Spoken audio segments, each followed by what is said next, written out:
Assalamualaikum warahmatullahi taala wabarakatuh. Bismillahirrahmanirrahim.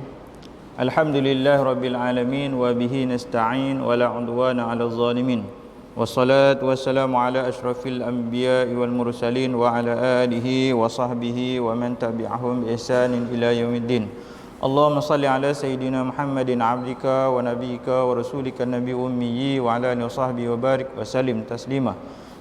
La ilaha illallah Muhammadar Rasulullah fi kulli lamhatin wa nafasin adada ma wasi'ahu anmullah. Subhanaka la ilma lana illa ma 'allamtana innaka antal alimul hakim.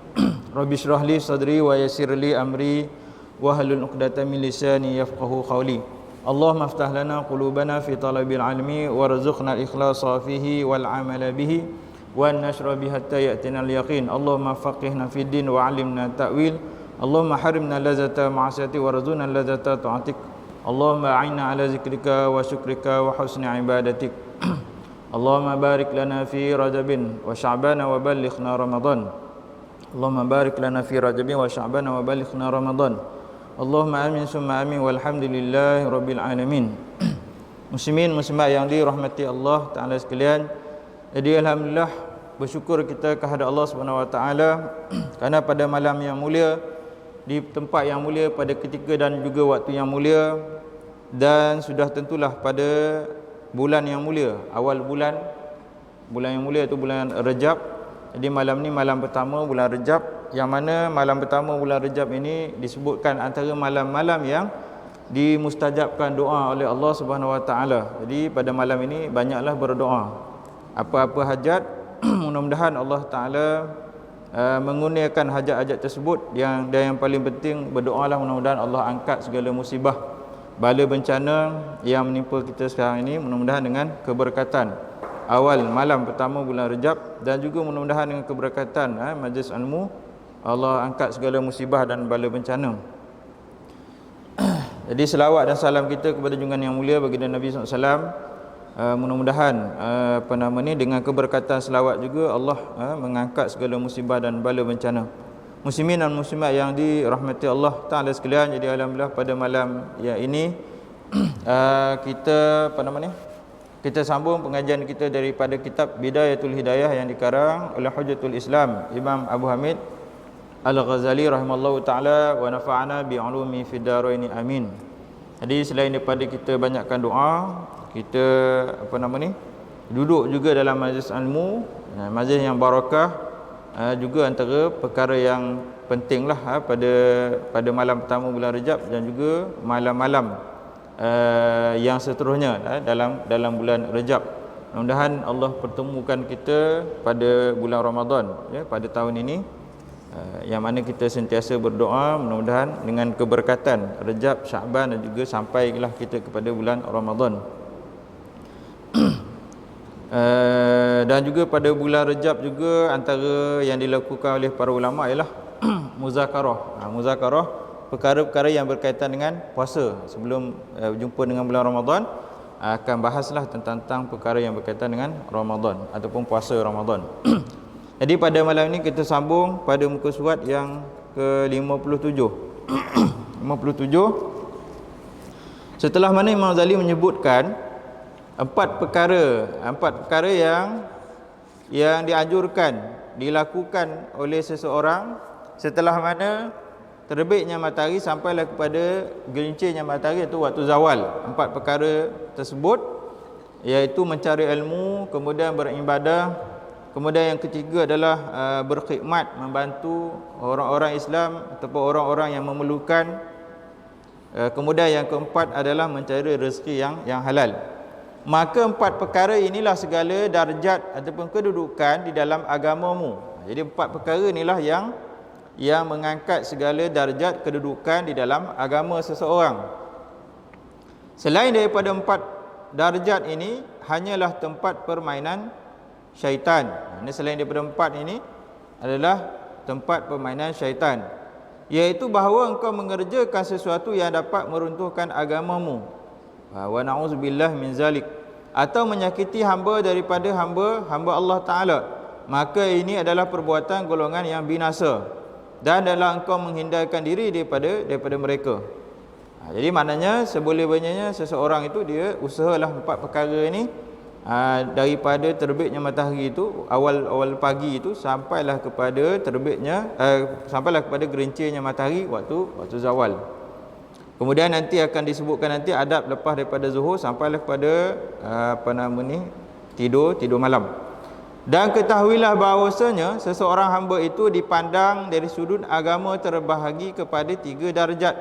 Jadi seseorang yang beragama, seseorang yang mengamalkan agama, maknanya agama Islam lah, di sudut agama itu terbahagi manusia itu ataupun golongan itu kepada 3 darjat ataupun 3 golongan. Yang pertama disebut oleh Imam Ghazali di sini ialah salim. Salim, golongan yang salim.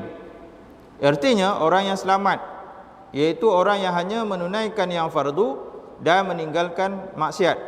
Jadi orang yang selamat ini disebutkan sebagai orang yang hanya dia melakukan perkara yang fardu, dia buat yang fardu saja, yang sunat dia tak buat. Kemudian di samping yang dia buat perkara yang fardu itu, yang wajib itu, dia tinggalkan maksiat. Maka orang ini selamat. Selamat ini maknanya ibarat dia 50-50. Selamatlah 50-50. Selamat. Yang kedua disebut rabih. Rabih artinya orang yang beruntung, iaitu orang yang menunaikan yang fardu dan meninggalkan maksiat, dan menambah pula dengan mengerjakan bermacam-macam ketaatan yang sunat. Jadi ketaatan ni kita dah bagi tahu pada awal-awal kitab. Ketaatan tu ada yang wajib, ada yang berupa fardu, ada yang sunat. Ada yang sunat, ada yang fardu, ada yang sunat. Yang fardu tu kata Imam Ghazali pada awal kitab sebagai apa? Modal. Yang fardu tu sebagai modal. Kalau kita berniaga kena ada modal. Bila kita berniaga dapat balik modal, selamat. Dapat balik modal selamat walaupun tak ada untung. Tapi kalau tak balik modal, rugi. Yang sunat itu dikira sebagai untung. Maknanya kalau kita buat yang wajib, maknanya dapat balik, dapat modal. Kalau kita buat yang sunat, dapat untung. Jadi orang yang bijak tu maknanya bukan saja dia nak dapat modal, bahkan dia nak dapat juga untung. Kalau tak buat apa, berniaga dapat modal je. Tiap kali berniaga balik modal, untung tak ada. Buat apa biar tak payah berniaga. Jadi berniaga tu nak dapat untung, walaupun sedikit, mesti ada untung, kan? Jadi maknanya orang yang beruntung itu ialah orang yang dia menunaikan yang fardu. Maknanya dia buat perkara-perkara yang fardu, yang wajib, salat, puasa, haji, zakat dan sebagainya. Perkara-perkara yang fardu. Selain daripada yang 5 perkara tu, dia buat perkara-perkara yang fardu yang lain. Dan juga meninggalkan maksiat. Selain daripada buat yang fardu, yang wajib, dia tinggalkan maksiat. Maksiat yang zahir ataupun maksiat yang batin. Dan juga menambah pula bermacam-macam ketaatan yang sunat. Maknanya solat sunat, puasa sunat. Bulan Rejab ni banyakkan buat perkara-perkara yang sunat. Solat sunat, puasa sunat, istighfar, bersedekah dan sebagainya. Buat perkara-perkara yang sunat. Maknanya orang yang beruntung tu dia buat yang wajib, dia buat yang sunat, kemudian tinggal maksiat. Maka orang ni adalah orang yang beruntung. Orang yang beruntung. Kemudian yang ketiga adalah orang yang qasir. Artinya orang yang rugi. Qasir ni orang yang rugi, iaitu orang yang malas atau lemah dari mengerjakan sesuatu yang fardu. Maknanya orang yang rugi ni dia malas ataupun dia tidak terdaya nak buat perkara-perkara yang fardu. Kalau perkara yang fardu pun dia tak mampu nak buat ataupun dia malas, apatah lagi perkara-perkara yang sunat. Apatah lagi nak diharapkan dia meninggalkan maksiat. Jadi kalau yang fardu, yang wajib dia tak mampu, apatah lagi yang sunat dan juga apatah lagi nak meninggalkan maksiat, maka dia tergolong dalam kalangan orang yang rugi, qasir. Jadi dalam tiga-tiga kedudukan ini yang kita nak bukan sekadarnya salim, bukan sekadarnya selamat. Kita nak jadi orang yang rabih, orang yang beruntung. Dan kita sama sekali tak nak jadi orang yang qasir, orang yang rugi. Kalau dalam hal perkara dunia pun kita tak nak rugi, apatah lagi perkara yang berkaitan dengan akhirat. Perkara yang berkaitan dengan akhirat. Maka jikalau engkau tidak dapat menjadi orang yang rabih, kata Imam Al-Ghazali, kalau kita tak dapat jadi orang yang beruntung, maka berusahalah supaya menjadi orang yang salim, maknanya orang yang selamat. Kalau kita tak dapat jadi orang yang beruntung, setidak-tidaknya usaha untuk jadi orang yang selamat. Dan janganlah sekali-kali, jangan sekali-kali menjadi orang yang qasir. Maknanya jangan sekali-kali biarkan diri kita rugi, walaupun hanya sekali. Jangan sekali-kali biarkan tergolong dalam orang yang rugi. Maknanya kalau dah terbiasa rugi, penyakit tu akan berjangkit, akan rugi sentiasa. Jadi maknanya setidak-tidak usaha untuk jadi orang yang salim. Kalau tak dapat yang robih, tapi kena usaha dululah jadi orang yang beruntung. Maknanya buat yang wajib, buat yang sunat, di samping itu berusaha meninggalkan maksiat, maksiat yang zahir ataupun maksiat yang batin. Dan seseorang hamba itu dipandang dari sudut pergaulan dengan orang lain terbahagi kepada 3 darjat pula. Jadi maknanya tadi seorang hamba daripada sudut agama terbagi kepada 3 kedudukan tadi, salim, robih dan qasir. Yang nak kita jadi adalah orang yang robih ataupun orang yang salim, dan kita elakkan diri daripada jadi orang yang qasir. Kemudian dari sudut pergaulan, seseorang hamba dengan orang lain ataupun manusia yang lain terbagi pula kepada 3 darjat ataupun 3 kedudukan.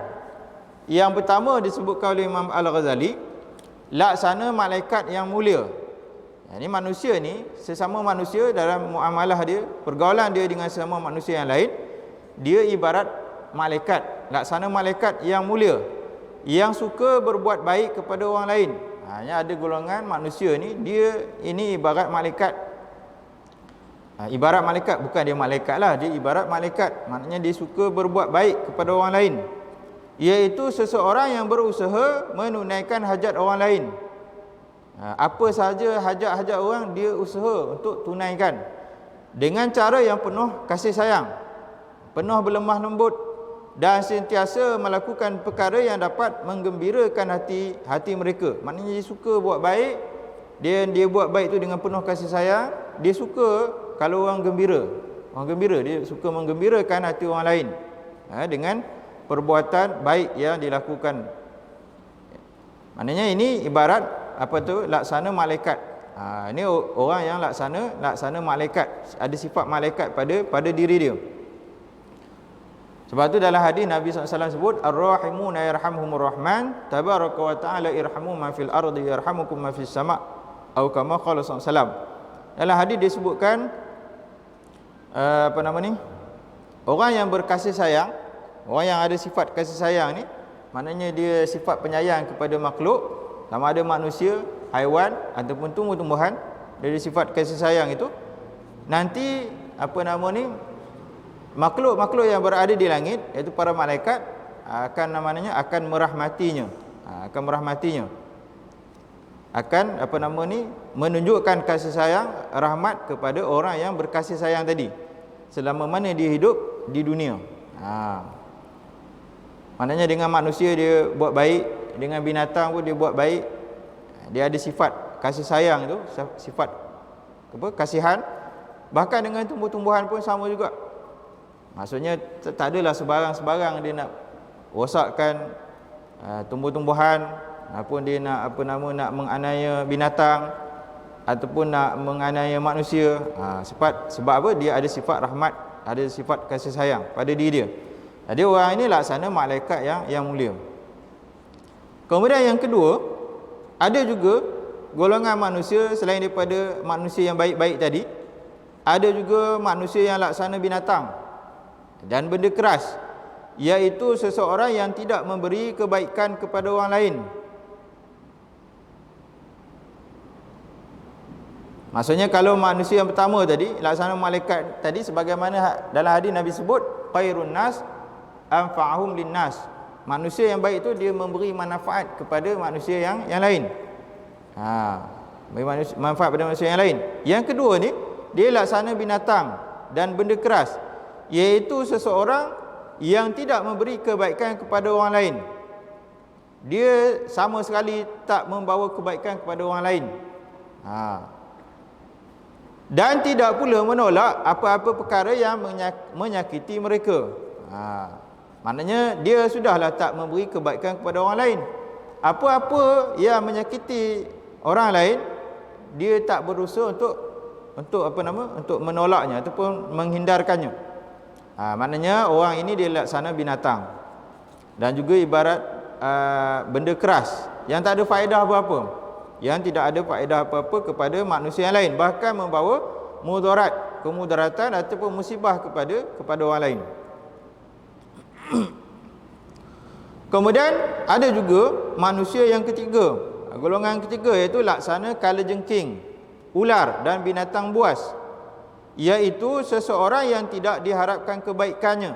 Boleh jadi dia ni jahat sangat, ataupun tak ada nampak ciri kebaikan pada dia, dan dijauhi kejahatannya, bahkan orang menjauhkan diri daripada dia. Ini manusia yang ketiga. Oleh kerana itu, apabila engkau tidak mampu mencapai ketinggian darjat malaikat, padahal manusia ini darjatnya tinggi daripada malaikat, tinggi darjat manusia daripada malaikat. Kenapa dikatakan manusia ini pada asalnya tinggi darjat daripada malaikat? Kerana manusia dijadikan dengan sesempurna kejadian. Malaikat tidak ada nafsu. Maknanya bila dia tidak ada nafsu, ujian dia sedikit. Sebab itu malaikat boleh buat ibadat sepanjang masa. Kalau yang rokok sepanjang masa. Kalau yang sujud sepanjang masa. Kan? Itu malaikat. Dia tidak ada nafsu, tak ada ujian. Tak ada ujian kan, tak ada nafsu. Tidak teruji. Sebab tu disebut la ya'sunallaha ma amarahu wa yaf'aluna ma ya'marun. Malaikat tu tidak bermaksiat kepada Allah dan sentiasa ikut perintah Allah Subhanahu Wa Taala, tidak ingkar sama sekali. Sebab tu bila Allah suruh malaikat sujud kepada Nabi Adam alaihissalam, mereka patuh. Mereka tidak seperti mana iblis. Iblis ingkar, tidak patuh kepada Allah SWT. Malaikat ni ikut perintah. Jadi maknanya kalau manusia dia ikut ciri-ciri kesempurnaan manusia itu, sebagaimana baginda Nabi SAW yang disebut sebagai insanul kamil, insan yang sempurna, maka darjat manusia itu akan tinggi, lebih tinggi daripada malaikat. Bahkan kalau kita tengok, kita solat, kita sembahyang, dalam sembahyang kita buat apa? Kita angkat takbir, kita rokok, kita sujud. Malaikat kalau dia sujud saja, dia tidak rokok. Kalau dia dia tasbih saja. Maknanya malaikat tu dia ada golongan malaikat yang dia buat ibadat rokok saja sepanjang masa. Ada yang dia sujud saja sepanjang masa. Jadi bila seseorang manusia, seorang hamba Allah melakukan solat, maknanya dia buat amal ibadah yang dilakukan oleh semua malaikat. Maknanya kita sembahyang ni, kita buat amal ibadah yang dilakukan oleh semua malaikat, yang mana malaikat pun tak buat amalan sebagaimana yang dilakukan oleh manusia, oleh orang Islam yang bersolat. Maknanya di situ saja sudah menunjukkan darjat tingginya kedudukan manusia daripada malaikat. Cumanya bila manusia ni dia ikut nafsu, maka darjatnya lebih rendah daripada malaikat tadi. Yang mana malaikat tadi tidak ada nafsu. Maka janganlah engkau menjadi lebih rendah dari darjat binatang. Jadi maknanya kalau tak mampu jadi seperti mana malaikat, jangan pula jadikan diri itu lebih rendah daripada darjat binatang. Maknanya binatang itu tidak ada akal, tidak berakal. Makanya dia boleh melakukan sesuatu yang melanggar daripada akal-akal yang sihat. Dan benda-benda yang keras, iaitu turun kepada darjat kalajengking, ular dan binatang buas yang suka menyakiti orang lain.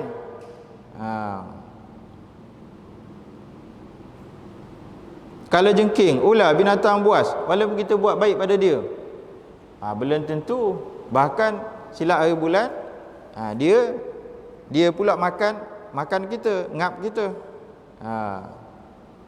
Memang sifat binatang gitu.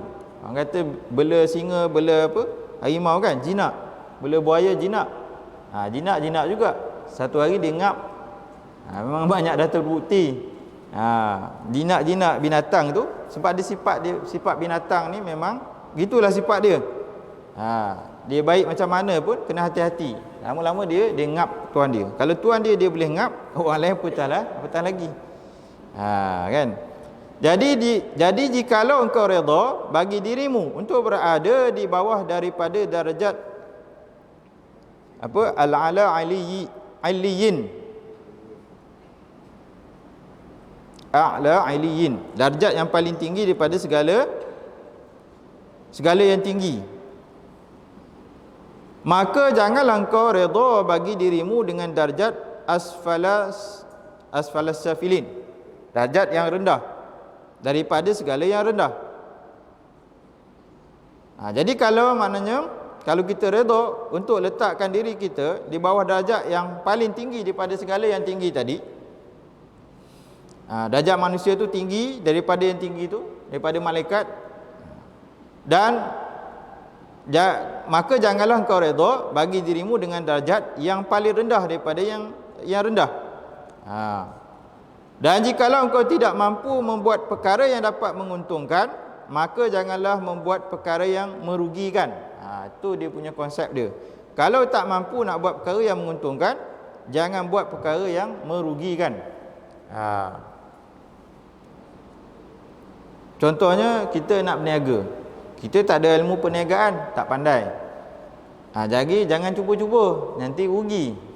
Jadi jangan rugi. Tak mampu nak buat untung dengan berniaga tu, jangan jadi diri kita ni terjebak dalam kerugian. Maknanya kalau melabur dalam keadaan yang tidak pandai tadi, dah tentu akan rugi sebab tidak ada ilmu. Tapi kalau ada ilmu, dipersilakan. Mudah-mudahan dengan melakukan perkara tersebut akan mendapat untung. Jadi gitulah perumpamaannya.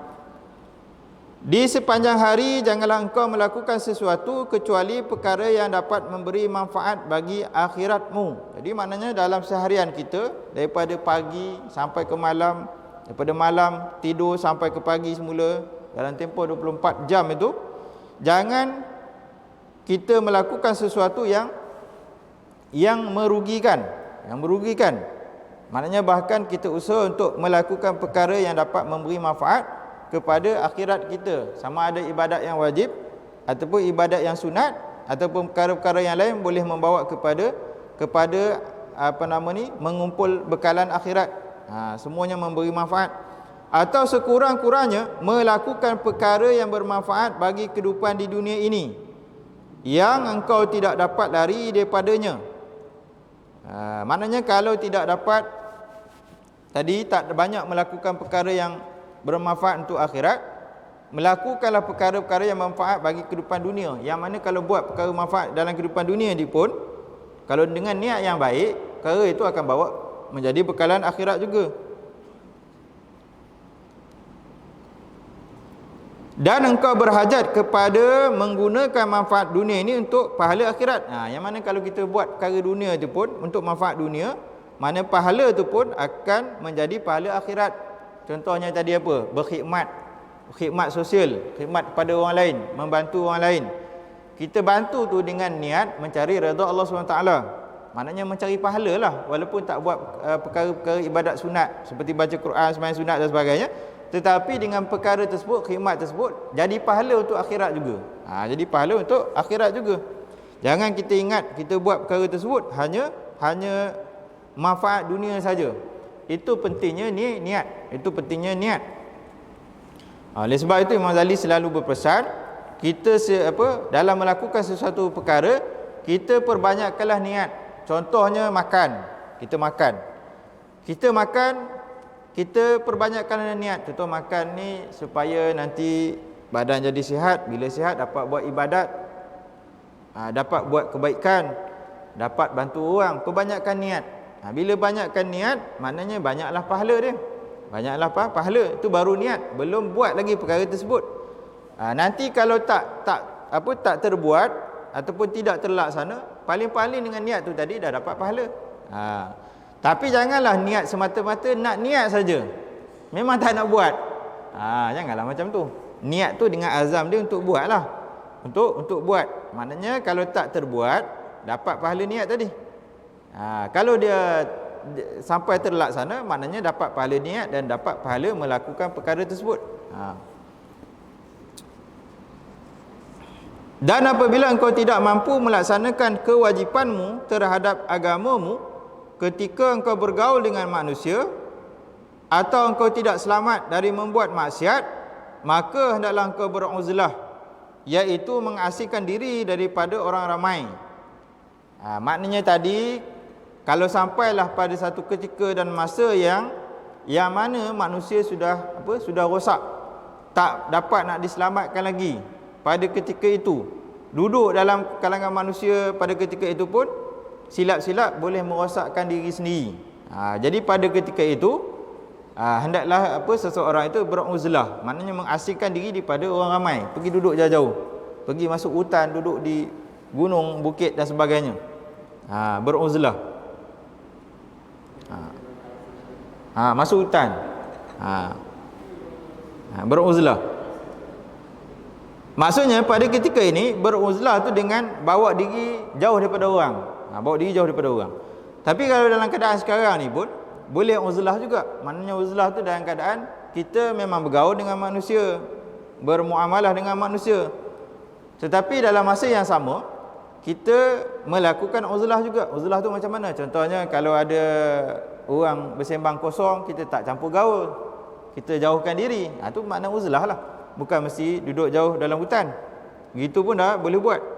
Maksud duduk jauh dalam hutan ni, asing daripada orang ramai ni, kalau pada ketika itu manusia rosak teruk sangat, sampai tak boleh nak diperbaiki. Macam sekarang ni, situasi sekarang boleh diperbaiki lagi. Kan, boleh diperbaiki lagi. Dan itu adalah terlebih baik bagi dirimu, maka disitulah letak keselamatanmu. Maknanya kalau tak mampu, tadi tak selamat duduk dengan manusia kerana maksiat terlalu banyak, takut-takut diri terjebak juga, maka pada ketika itu beruzlah, asingkan diri, jauhkan daripada tempat tersebut demi keselamatan diri. Demi nak menjaga keselamatan diri, nak jaga agama.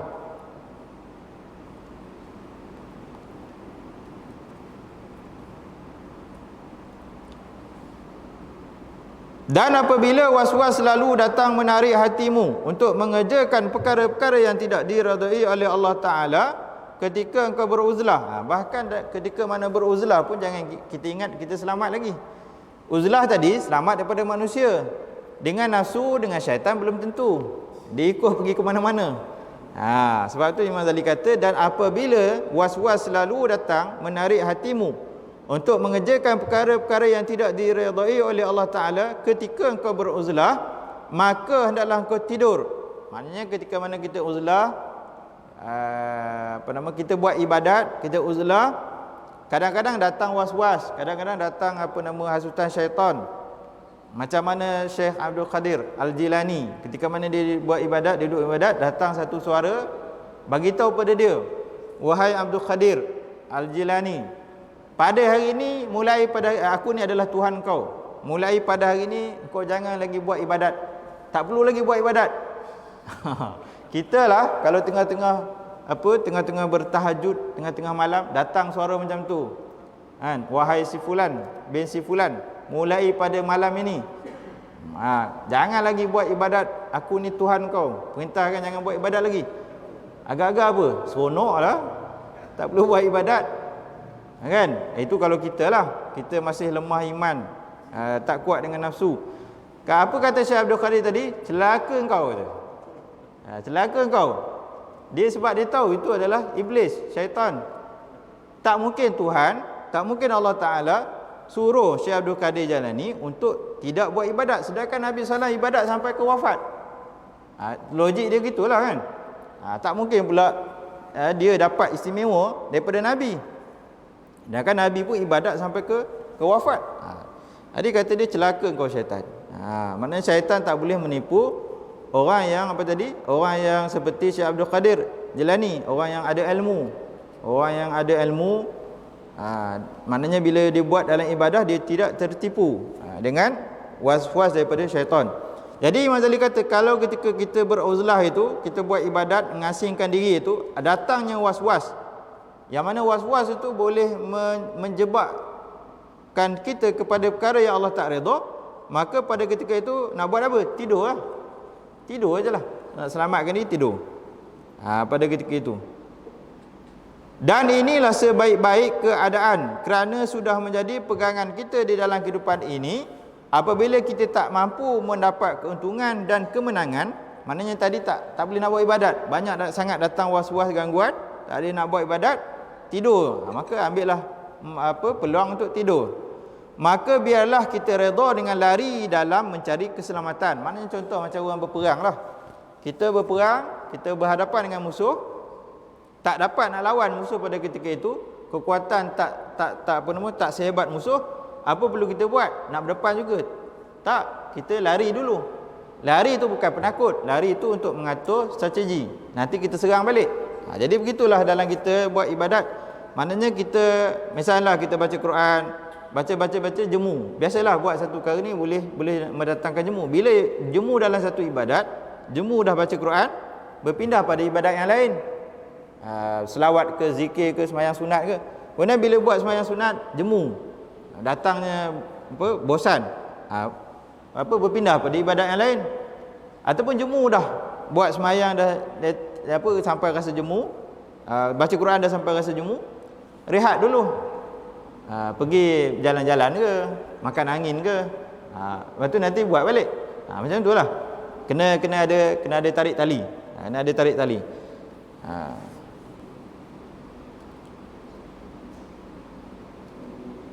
Sebab apa? Sebab kita ni manusia biasa yang masih lagi di bawah pengaruh nafsu.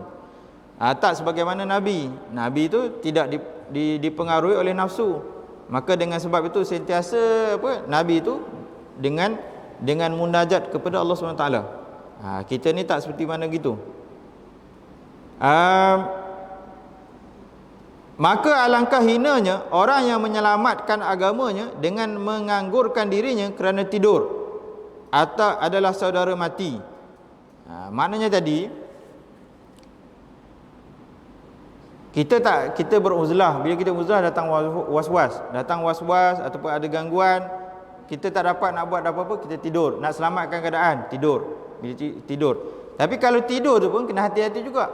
Jangan sampai tidur tu tidur terus, ataupun tidur je sepanjang hari. Macam mana bulan Ramadan ni lah kan. Walaupun tidur tu ibadat, janganlah tidur sepanjang hari. Daripada lepas pada sembahyang subuh, tidur sampailah waktu nak buka puasa. Alasan dia tidur tu ibadat. Tidur ibadat tu kalau mana tidur itu untuk nak dapat kekuatan nanti malam nak buat sembahyang tarawih, nak qiyamul lail dan sebagainya. Bukan tidur tu semata-mata tidur. Kan? Maksudnya jangan tertipu juga dengan tidur tu tadi.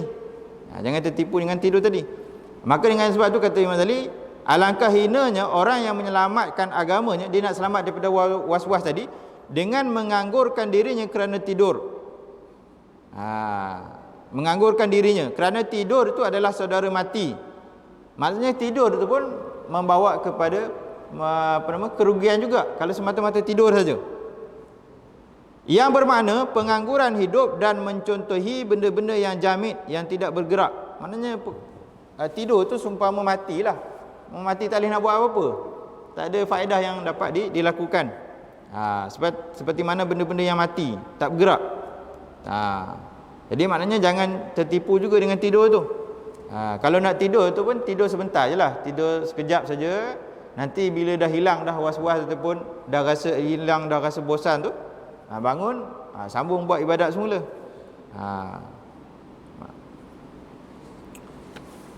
Jadi selesai dah bab yang ke-8. Bab yang ke-8 dan nanti kita masuk bab yang ke-9. Bab ke-9 itu maknanya adab-adab mempersiapkan diri untuk sembahyang. Adab-adab untuk mempersiapkan diri untuk sembahyang. Jadi dalam kita nak melakukan sembahyang, ibadat sembahyang ni, apakah persiapan yang perlu kita lakukan, kita buat sebelum kita nak bersembahyang. Yang ini insya-Allah kita akan sambung pada minggu hadapan lah. Apakah persiapan ataupun adab-adab sebelum kita nak melaksanakan sembahyang. Jadi sekadar itu saja yang dapat disampaikan pada malam ini. Jadi kita perbanyakkan berdoa pada malam ini dan juga sepanjang bulan Rejab ni. Kita perbanyakkan istighfar, meminta ampun kepada Allah SWT. Mudah-mudahan juga dengan doa kita, Allah sampaikan kita pada bulan Ramadan pada tahun ini. Mudah-mudahan Ramadan kita pada tahun ini adalah Ramadan yang tidak lagi dilingkungi oleh COVID-19 lah. Jadi sekadar itu saja. Wallahu a'lamu bis-shawab wa ilaihi marji'u wal ma'ab wa billahi taufiq wal hidayah. Assalamualaikum warahmatullahi taala wabarakatuh.